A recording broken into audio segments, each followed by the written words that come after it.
Après notre dernière descente dans la commune d'Ekimbanseke, pour essayer justement de palper du doigt la vraie réalité que rencontre la population de cette contrée, je cite, la population de la commune d'Ekimbanseke, eh bien, cette population qui vit au quotidien une situation qui est vraiment pathétique, c'est-à-dire l'état de délabrement très avancé, alors très avancé de la route Kimbanseke-Dokolo terminus. Alors pour ce jour, nous retournons encore pour essayer justement d'effectuer une interview spéciale avec le bourgmestre justement, M. Janon Canon plutôt Larose, qui est le bourgmestre de cette commune. Tout de suite, chers téléspectateurs, bienvenue et allons-y pour ce long périple au travers de cette émission, l'éditorial. À très bientôt.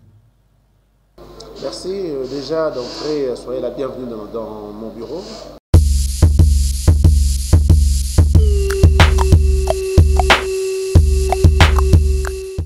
Vous savez, Kimbanseke, déjà historiquement, dans sa grandeur, dans sa superficie, elle vous fait à elle seule, comme commune, 237 km².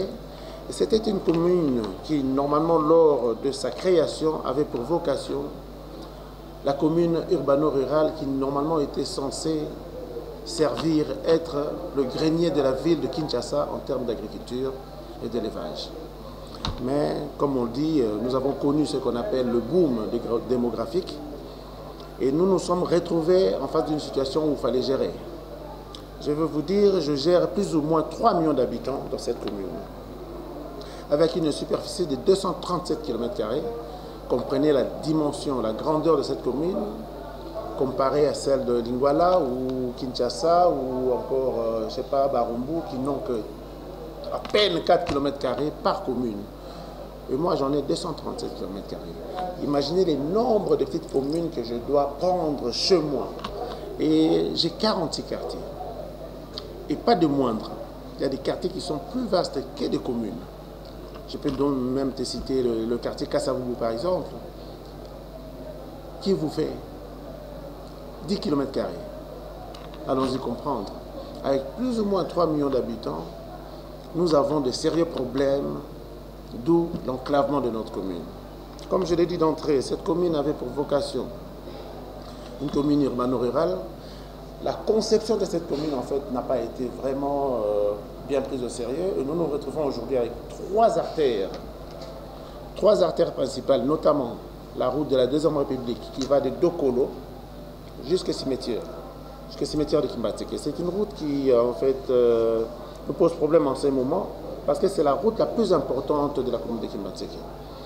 Pour moi, c'est une route à vocation nationale et une route qui dessert plus ou moins 13 quartiers, avec plus ou moins 1 500 000 habitants de ce côté-là. Alors imaginez-vous une route dans un état que je ne trouve même pas de mots à qualifier, quoi.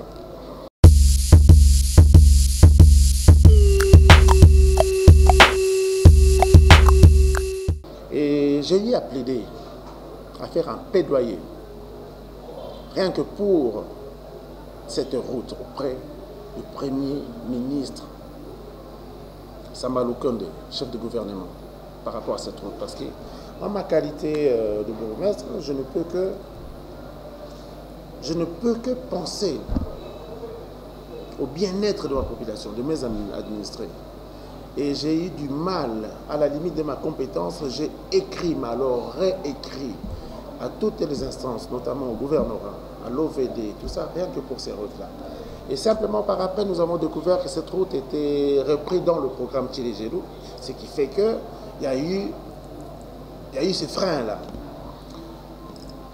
Qui dit Tchilégelou dit la présidence. Or, moi, je suis limité, j'ai une limite, donc je me limite au gouvernorat. Mais j'ai quand même forcé la barrière et je suis allé plus loin jusqu'à atteindre le Premier ministre, son Excellence Samba Lukonde, qui aujourd'hui a pris mon plaidoyer à cœur. Et comme je vous l'ai dit, vous l'avez constaté d'ailleurs, nous avons fait les lancements de cette route, depuis de la réhabilitation de cette route depuis samedi dernier. Et même les dimanches, je suis repassé pour me rendre compte que les gens travaillaient. Et vous allez voir des engins, ils sont en train de travailler. Et mon souhait le plus cher, c'est de refaire la même opération sur la route Mokali et éventuellement la route Ndjoko. Parce que ce sont ces trois acteurs qui font que nous pouvons en fait désengorger Kimbanzeke. Kimbanzeke est totalement enclavé. Enclavé faute de route. Et encore enclavé faute de lotissement, faute d'urbanisation de certains quartiers. C'est-à-dire, urbanistiquement parlant, il y a que quelques quartiers dans cette commune qui ont eu la chance d'être lotis et tout. Mais ce sont les quartiers qui en fait font face au boulevard. À l'intérieur, des quartiers comme les Sanga, comme les Kamba Murumba, comme les Ngiesi, ce sont des quartiers complètement alors enclavés. Et moi-même, pour y accéder, j'accède difficilement. Je vais vous donner l'exemple du quartier Sanga, par exemple. Là, je suis obligé d'abandonner mon véhicule et je marche au moins 2 km pour atteindre le bureau de quartier. Donc, c'est une commune qui, en fait, a besoin d'une attention particulière du gouvernement parce que vous savez aussi bien que moi, on parle souvent de la Gombe et tout ça, mais la vraie population de Kinshasa, c'est dans la commune de Kimbanzeke. Et nous devons penser à cette population. Il ne mérite pas, ma population ne mérite pas d'être mise en seconde zone. Non, non, non, non. C'est une commune qui a sa place dans la ville province de Kinshasa, avec ses 3 millions d'habitants. En ces temps crucial, une année électorale, ils auront besoin de cette commune. Vous comprenez?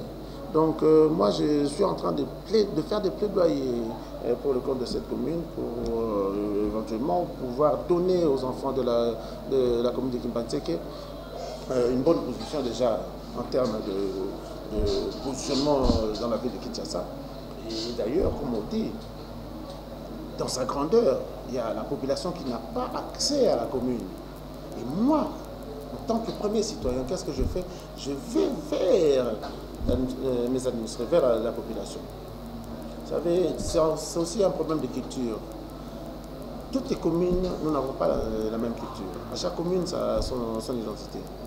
Et j'ai constaté une chose ici, en termes de naissance par exemple, les parents n'avaient pas cette vision d'enregistrer leurs enfants, de solliciter des actes de naissance pour les enfants et tout ça. Or, dans la vie d'un citoyen, il y a 3 actes importants, notamment l'acte de naissance, l'acte de mariage et l'acte de décès. Alors, il fallait maintenant faire comprendre, ça c'est une politique qu'on a mise en place, faire comprendre à la population l'importance de se faire enregistrer, d'obtenir tous ces actes-là. Et pour cela, il fallait aller vers l'habitant, il fallait se rapprocher de la population.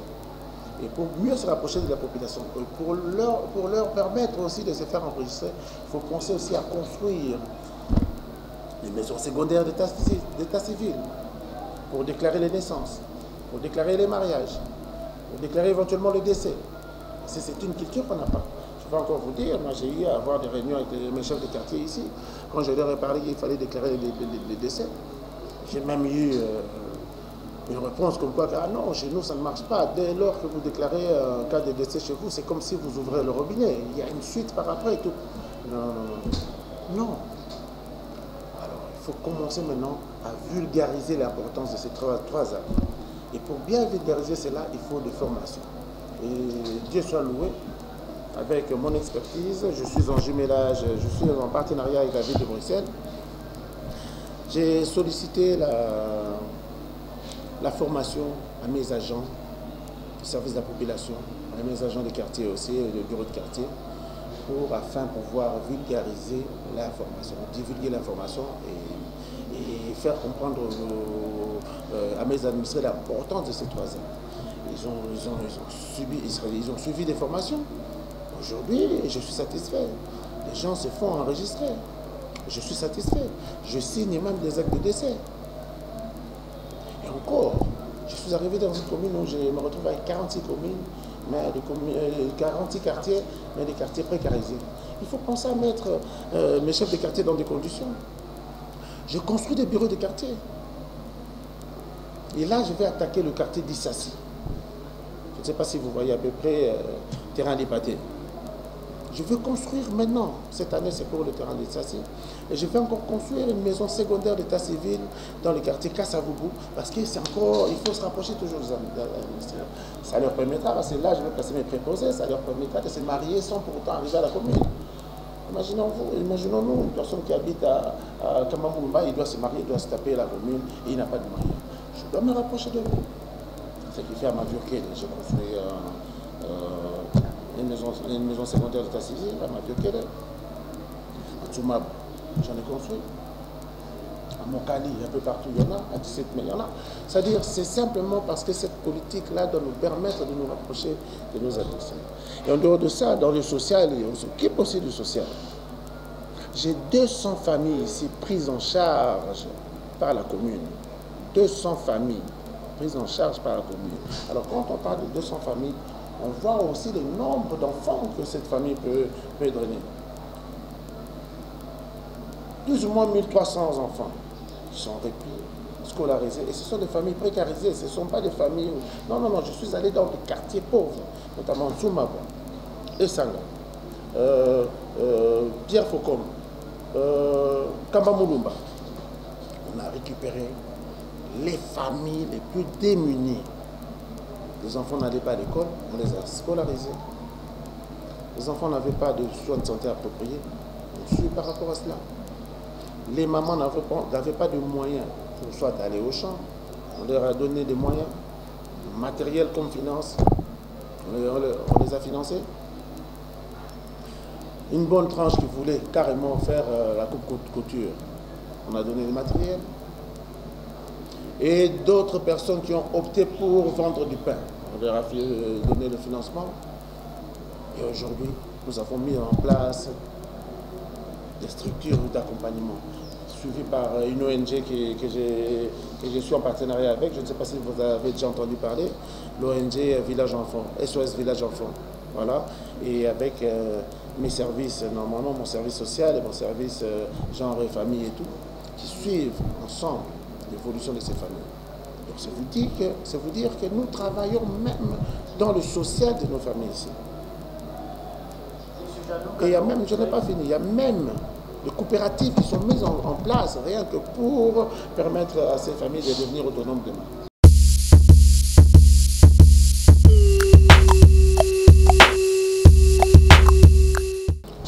Bon, vous savez, je ne veux pas faire de critique autour de ça, mais moi en fait les images parlent. Hein.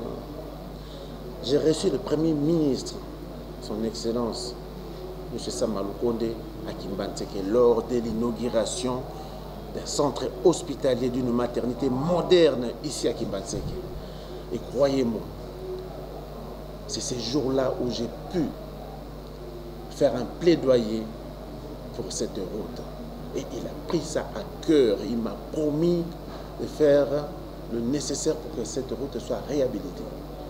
Et croyez-moi sur parole, il a tenu parole, il a tenu promesse. Et j'ai été invité au lancement. Je suis allé. Je n'ai pas vu un seul député ou qui que ce soit. Non, non, non, non. Je n'ai vu personne. Ce sera un député, vous n'allez peut-être pas me voir. J'étais seul avec les engins et tout, les tracteurs et les camions, tout ça. J'étais seul. Avec la population, évidemment. Et même les dimanches, je suis repassé. J'étais tout le temps seul. Vous savez, les gens peuvent tout dire, mais je travaille pour cette commune. Je travaille pour le bien-être de cette commune. Je travaille afin que cette commune ait une qualité de vie demain. C'est ça mon souhait le plus cher. Je ne suis pas en concurrence avec qui que ce soit. Non, non, non. Je suis le numéro 1 de la commune, bien que nous n'avons peut-être pas de moyens appropriés, mais on se bat pour apporter des solutions dans cette commune. Je peux même aller plus loin en termes de sécurité, par exemple. Je vous dis, nous avons plus ou moins 3 millions d'habitants et une commune totalement enclavée. Il y a des poches, de zones de poches, comment je peux dire, de bandits qui sèment la panique, qui déstabilisent des quartiers, qui viennent peut-être d'ailleurs ou qui sont encore de Kimbantseke, mais c'est des poches qu'on n'arrive pas à atteindre simplement parce que l'enclavement nous pose problème. Il y a des zones où on ne peut arriver qu'à pied. Même à moto, on n'arrive pas. Mais c'est habité. Imaginez-vous, j'en ai énorme.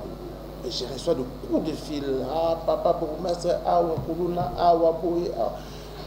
Finalement, je me suis dit, non, nous devons trouver une solution. À force d'en parler, à force de crier, j'ai pu trouver une solution. Je signe un partenariat avec la JICA et la police nationale congolaise.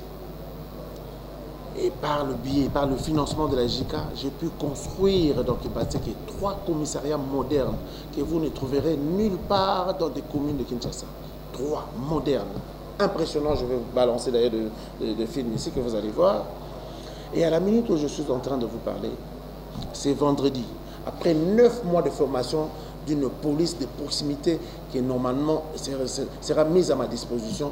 Après 9 mois de formation à Kassangoulou, eh bien, le vendredi, ce sera le jour de la clôture de la formation. Je veux m'y rendre personnellement pour saluer et féliciter et encourager ces policiers. Je vais les dispatcher dans mes 3 commissariats, notamment un à Kamba Mulumba, très loin.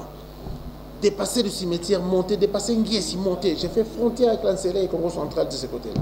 Imaginez-vous. Et le deuxième commissariat, c'est le quartier, je ne sais pas si vous avez déjà entendu parler de Wenza Braza, quartier Louebo. C'est là, voilà, c'est loin. C'est là, à la frontière avec le quartier Gisantou. C'est là où j'ai implanté un 2e commissariat. Et puis quand vous voyez le quartier Mukonka, le terrain Swambaza, sur Monkali, c'est là où j'ai placé le 3e commissariat. Et vous pouvez même passer, faire des photos et tout ça. Fin prêt, équipé. On n'attend plus qu'à placer maintenant les policiers qui normalement que la formation va prendre fin le vendredi. Donc je sais vous dire que même au niveau de la sécurité, je me bats parce que nous devons trouver des solutions. Certes, je n'ai pas assez de policiers, je n'ai pas un effectif policier adéquat. Sur plus ou moins 3 millions d'habitants, je n'ai pas plus de 400 policiers ici à ma disposition. Alors, imaginez le nombre de SIAT que j'ai 4 SIAT et j'ai quelques 13, 14 sous-SIAT et quelques points chauds avec combien de policiers? Alors il me faut un renfort. Et ces renforts-là, j'ai opté pour la police de proximité simplement parce que ce sera cette police qui finalement mettra la population à l'aise. Ce sera cette police qui ira vers la population. Ce sera cette police qui va se familiariser avec la population. Parce que maintenant, nous connaissons une rupture entre la police et la population. Donc, mon souhait le plus cher, c'est de placer des polices qui vont complètement asseoir la paix dans ma commune. Que ma population puisse vaguer en toute quiétude dans leurs occupations avec cette police. Que la population se marie avec cette police, que la population adopte cette police, et c'est ça mon souhait le plus cher.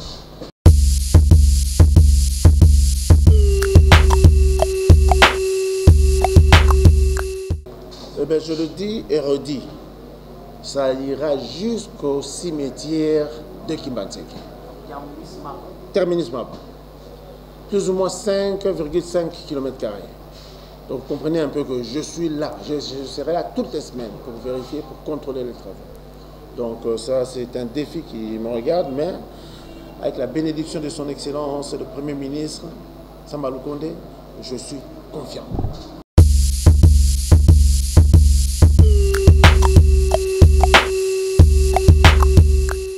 Vous savez, déjà je dirais à la population de Kimbanzeke que de se mettre d'abord en tête qu'elle n'a que cette commune comme commune mère.